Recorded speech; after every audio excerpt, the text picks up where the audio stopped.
Dahil nag-request sila sa akin ng pansit, ituturo ko na din sa inyo ang isa sa pansit na magagawa nyo in less than 30 minutes. Kung hindi nyo pa na-try ang ganitong luto sa pansit, sa inyo na to kasi masarap talaga siya, lalo kapag maraming chili oil. Simulan nating magpakulo ng tubig. Gagamit din ako ng Good Life Egg Noodles. Maganda itong gamitin dahil ito ay steamed not fried. At gawa din ito sa real eggs, kaya healthy. Subali 2 pack nito ang ginamit ko. Napansin ko kasi na marami ang nagawa ko na sauce, kaya dinagdagan ko ang 1 pack na yan. Kapag kumukulo na ang tubig, pwede nyo nang i-off ang heat.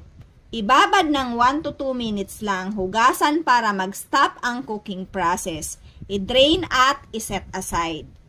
Para sa sauce naman, water, sugar, oyster sauce, light soy sauce, dark soy sauce, cornstarch, chili oil, toasted sesame seeds, at para angat talaga ang lasa ng pansit, magdagdag ng Good Life sesame oil para ramdam mo ang authentic Asian flavor and aroma, at huwag nyo din kalimutan ang paminta.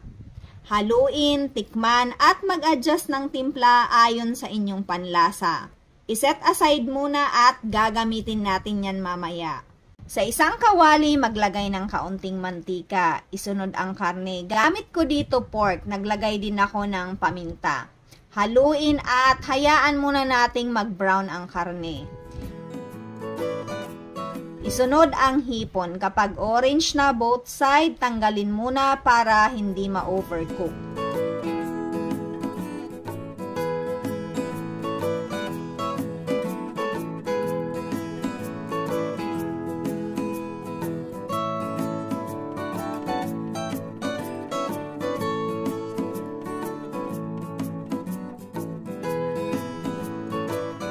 Isunod ang sibuyas. Kung mapapansin nyo, wala akong nilagay na bawang.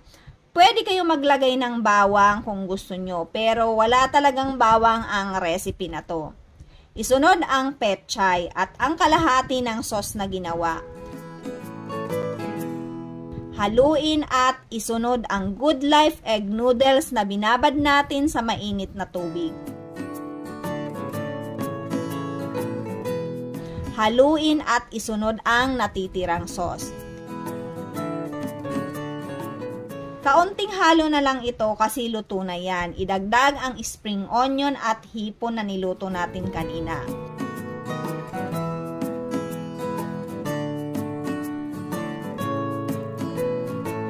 Haluin at mga mamis, itry nyo ang ganitong luto kasi kapag ganitong mga simpleng luto ng pansit, nagugustuhan at nauubos yan ng mga anak ko kahit mukha siyang walang sahog pero malasang malasa to.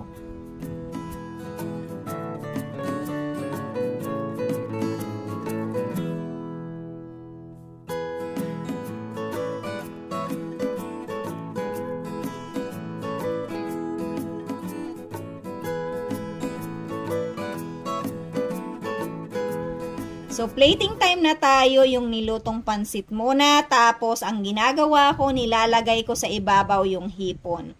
Nagdagdag lang ako ng kaunting spring onion, toasted sesame seeds, at nagdagdag ako ng chili oil. Kasi masarap talaga siya na maanghang. So, itry nyo na to at sana magustuhan nyo. Lahat pala ng Good Life products na ginamit ko, available yan sa market at online store.